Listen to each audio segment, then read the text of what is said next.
So you became full of age, finished school, jumped into work, and finally made your own money. And now, your restrictive parents' home became too small for your ambitions. With your stable income, you feel confident enough to spread your wings and find your own cozy main base that you can fill with all the crap that you like. No rules anymore, no annoying siblings, no disruptions. Peace at last. It was a misinput, calm down! Time to find your own apartment. Let's see how the housing market is doing. Jesus fucking Christ.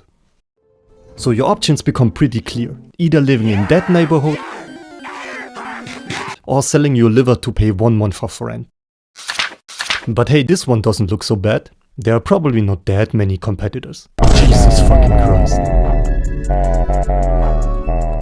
After you camped a month in line for a fraction of a chance to be the lucky tenant of that slightly above average apartment, there's just a couple of papers your potential new landlord needs from you. Proof of work, proof of income, proof that you wash your butt every fucking day, a written statement from your parents that they love you, your browser history, and the answer to the millennial equations. Yeah, manageable. And in the unlikely event that you actually get the apartment, the stress doesn't end here. A pipe busted and the apartment needs sanitary repairs. Your landlord? Nowhere to be seen. You paid your rent just 1 second too late? Yeah, good luck, buddy. Good morning.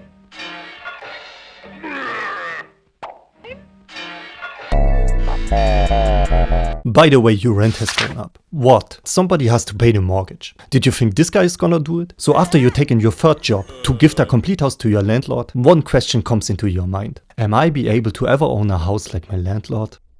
Will I ever hear my children's laughter echoing through my own residence, filling these empty walls with joy? Nah, fuck you.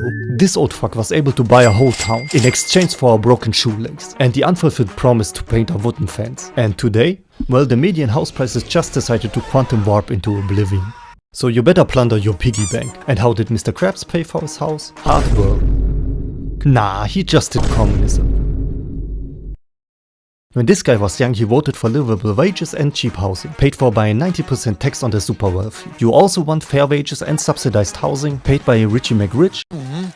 Nah, that's communism. Just work harder. Here, after your shift at McFat, you can still DoorDash. And after that, there's plenty of time for live streaming. Who needs sleep anyways?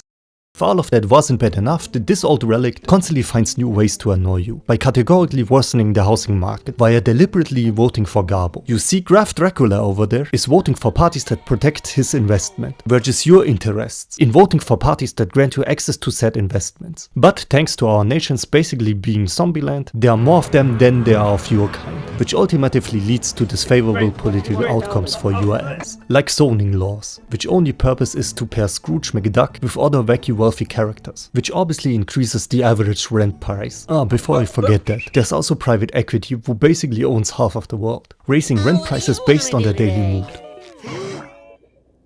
I know what I want to do today. I need some money. And what can you do against all of that? Nothing. We're fucked. Okay, bye.